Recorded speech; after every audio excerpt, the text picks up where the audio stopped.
চলেন রাধামণি যাই এবং আপনাদেরকেও ঘুরিয়ে নিয়ে আসি। আসসালামু আলাইকুম, আমি নাসরিন। নতুন ব্লগ বানাচ্ছি, কোনো ভিউজ আসে না, তাও আমি বানাচ্ছি। তো দেখা যাক কতদূর পর্যন্ত কি এগোই। যাচ্ছিলাম রাধামণি, আমি, আমার মা অ্যান্ড আমার বোন, আমরা তিনজন যাচ্ছিলাম। কিছু শপিং করার ছিল, এর জন্য গিয়েছিলাম। শপিং বলতে মা কিছু শাড়ি নেবে অ্যান্ড বোন কিছু চুড়িদারের পিস নেবে। তো যাচ্ছিলাম, যেতে যেতে শুধু ভাবতেছি, আল্লাহ এত কষ্ট করে ভিডিও বানাই তাও কেউই দেখে না। দেখতে দেখতে হাই রোড চলে এলাম, দেখলাম যে সিঙ্গেল পড়েছে। এরপর সিঙ্গেল ছাড়ার পরে যাচ্ছিলাম রাধামণি প্রপারলি মার্কেটে, মানে পুরো যেখানে সব কিছু থাকে। তো দুই পাশে শুধু দোকান আর দোকান দেখতে পাবেন জামা কাপড়ের। আমার মা যেহেতু শাড়ি নেবে, তো আমরা এখানে নামিনি, আমরা যাবো অপূর্ব হাট, কারণ অপূর্ব হাটের নতুন একটা বিল্ডিং হয়েছে।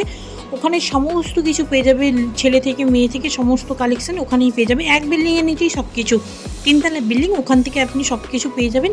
এই জন্য আমি পুরো সোজা ওই বিল্ডিংয়েই যাচ্ছি। এই যে এটা হলো অপূর্ব হাট। এবার এখানে আসার পরে আপনাকে কিছু ছেলে বলবেন যে তাদের দোকানে কালেকশনগুলো দেখাতে ডাকবে। যদি আপনার ভালো লাগে আপনি যাবেন, না ভালো লাগলে যাবেন না। তো আমি যাচ্ছিলাম, আমি ওনার সাথে যাইনি, আমার কিছু চেনা পরিচয় দোকান ছিল, তো তাদের দোকানেই যাচ্ছি কালেকশন দেখতে।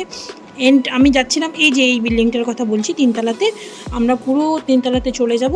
আমি যাওয়ার পরে দেখলাম যে ওখানে পুজোর সমস্ত কালেকশন বেরিয়ে গেছে অ্যান্ড একদম ভালো ভালো কালেকশন নেই, মানে যেগুলো ঝাড়মাল সেগুলো পড়েছিল। এখানে পছন্দ হয়নি, ওদের দুটো দোকান।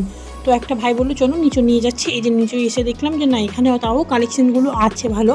তো মা এখানে থেকে কিছু শাড়ি নিল অ্যান্ড কিছু চুড়িদারের পিস দেখছিলো।